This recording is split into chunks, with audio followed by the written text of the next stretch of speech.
to my series. I want to appreciate each and every one of you for coming around and for listening to me. All right, this is the second series, or you can call it the part 2. Interview explore our ideas to get a COS from your recruiter. So on this second video, I will be exposing some of the questions that recruiters ask and how to attack this question. On my first series, I talked about the STAR technique, and in this second video, I'm going to be showing you different questions and how to manage them. And furthermore, I'm going to be giving you some beautiful lectures as a care assistant, okay? Information that every care assistant should know or have. Before I launch ahead, I am your friend and navigator, Bella Josey Iwelo, and I appreciate each and every one of you for being on my platform, both the people from the community and my friends on the YouTube. Thank you very much, all of my friends on YouTube that decided to stay with me. Thank you so much. If you're joining our community for the first time, please do not forget to subscribe, turn on the notification button, and give me a like. Leave a comment below, and afterwards you can kindly share the video to all your friends and even your enemies. All right, let's go to today's business, okay? Now, what is your strength? Now the recruiter is asking you, the applicant, what your strength is. What are the areas that you can manage, you can deal with, areas that you shine more than other areas. Now you need to apply the STAR technique here, and you need to name your strength. Pick something or most descriptions from the description on their platform, okay? So if we're talking about Bella Care Home, you need to go and read up about Bella Care Home. I said that on my first series.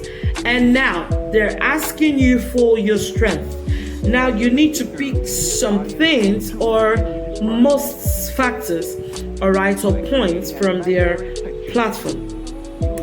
Now I want to talk about teamwork. Give an example of how you performed in the past. Give strong track record of forming positive relationship with your patients.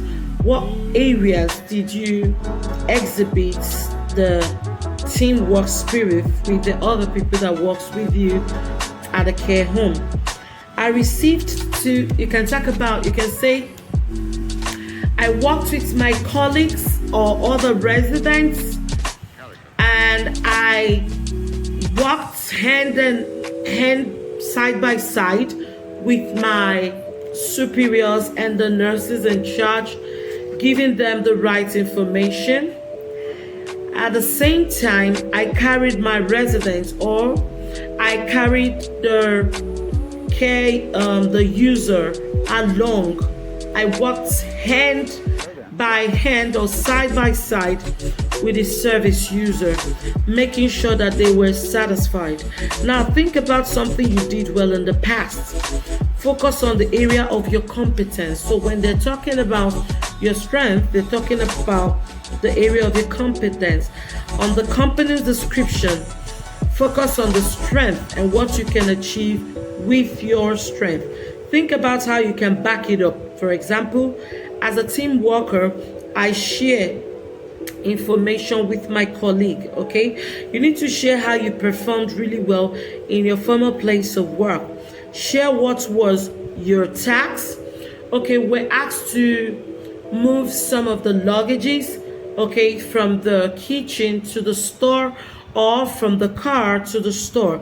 Now that's an example case study. Now you need to share with them how you're able to achieve it with your other colleagues, okay, the carers or care assistants that were on duty. What were your actions and what was the result? Okay, we moved using the equipment, okay, or the forklift.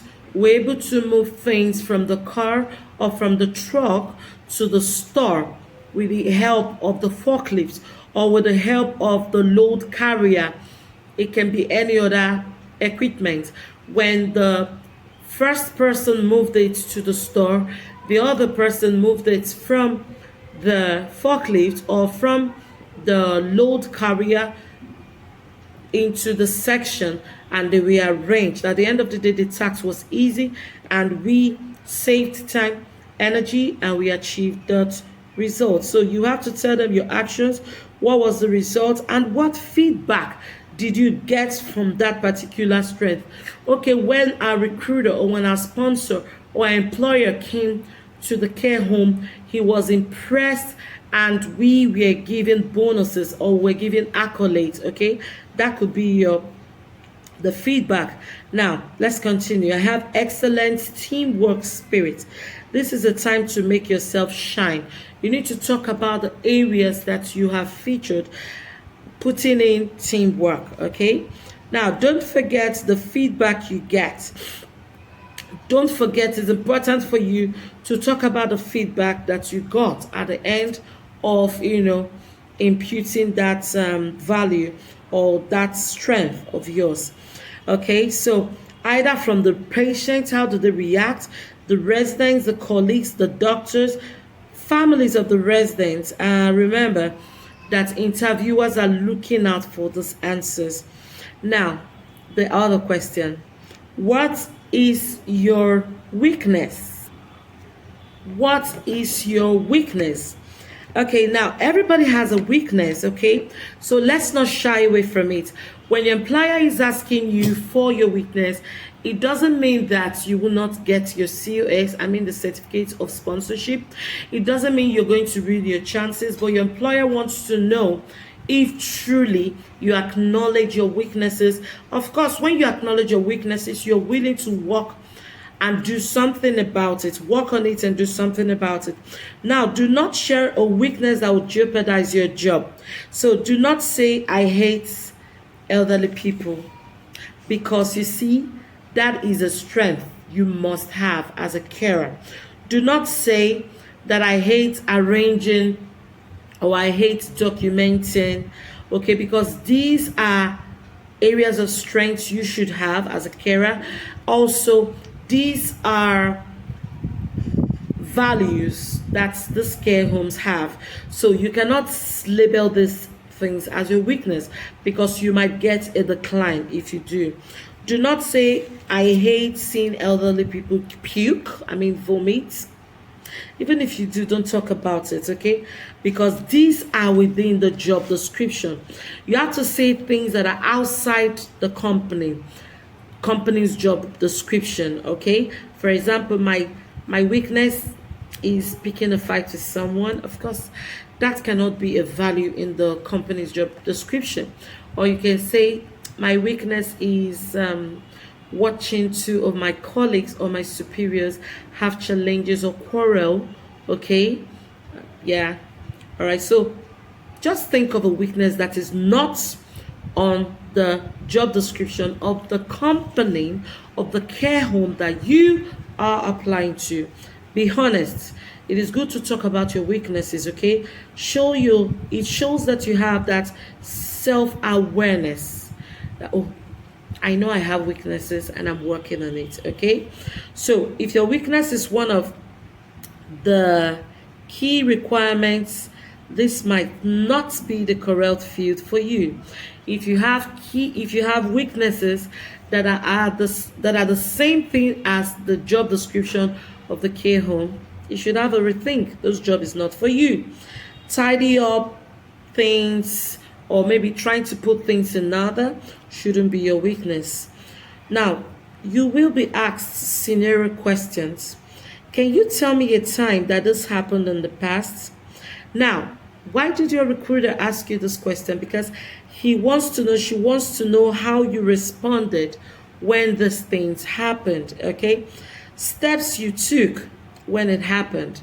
What were the steps you took when these weaknesses of yours, when they were played out, what did you do? Now, members of staff are being cruel to a patient. Now, that's a case study. Members of staff are being cruel to a patient. What are you expected to do? Now, that is a very tactical question. And then I'm going to just point out a few things. Okay, now this question, handling this question or answering this question, you need a knowledge on safeguarding. Okay, yeah, so in safeguarding, you have to be a voice for the patient or the service user. Remember, the service users are always right. Yeah, they pay your bills. So you just have to find a way to work around it. Okay? Now, have this also at the back of your mind. It's about your thinking process. You have to think about that. What do you do when you observe that members of staff are being cruel to a patient or a service user or a resident? You have to safeguard the patient, and remember, the patient is key. Think about or talk about all the policies under safeguarding, and this will help you to know what to do. So, be that as it may, this leads me to a new topic, and the title of my topic is safeguarding. Now, I told us I'm going to be talking about safeguarding in general, and then I will specify on safeguarding as a healthcare assistant. So let's go straight to safeguarding. Remember, I said something that I'll be working with my laptop, okay? So just flow with me. Safeguarding is about promoting the health and the well-being of the patients. Could be a child, could be an adult, or the residents. It is their rights. Safeguarding is protecting children and adults at the risk of harm and abuse. It's about promoting their welfare. People do not always know they are abused, so you have the opportunity to help them and protect them. Yeah, sometimes they don't even know that they are being abused. How can you safeguard them? 1, pay attention to the signs of abuse and tell the right authorities. When we talk about the right authorities, we're talking about the social care worker. Now remember, I'm talking about safeguarding in general. I'm not talking about safeguarding as a carer, okay? We're going to come to that. So if you're talking about, if we want to understand the concept of safeguarding, all right, around the area, around the house, or around the location, it has to do with paying attention to the signs of abuse and telling the signs to authorities, like local authorities, to the police. It depends. You just have to talk to someone in the upper cadre so that they can use their office to enforce the right thing to be done. Okay. Number 2, when a client or a child is in some sort of neglect or danger, you can bring that to the notice of your superior. It could be the nurse in charge, it could be the doctor, it could be the employer. You can keep your client safe by using your instincts and keeping your eyes on them, and then report to the nurse on duty or report to the right authorities if it's a child that is involved or an adolescent, even a teenager. Quickly, let's move to safeguarding as a healthcare assistant. Now, the Act Care 2014, the Act Care 2014 describes or defines safeguarding as, or defines adult safeguarding as protecting an adult's right to live in safety from abuse and neglect. It is about the people and the organization working to stop risks, neglect, and abuse. Yes. So the organization here works hand in hand with you, the carer, to ensure there is no abuse, no neglect, and no risk of the residents, of the of the service users, or the patients. Safeguarding is a right to be safe with the rights. Safeguarding is a right to be safe with the right to make informed choices, while at the same time ensuring that the adult's well-being is promoted, including taking into consideration their views, which is feelings and beliefs, before taking the action. Now you have an intention of ensuring that the client or the individual is not at risk. But remember, you have to do this with their approval. You have to do this with their approval. You have to put in mind their feelings, their beliefs, and action.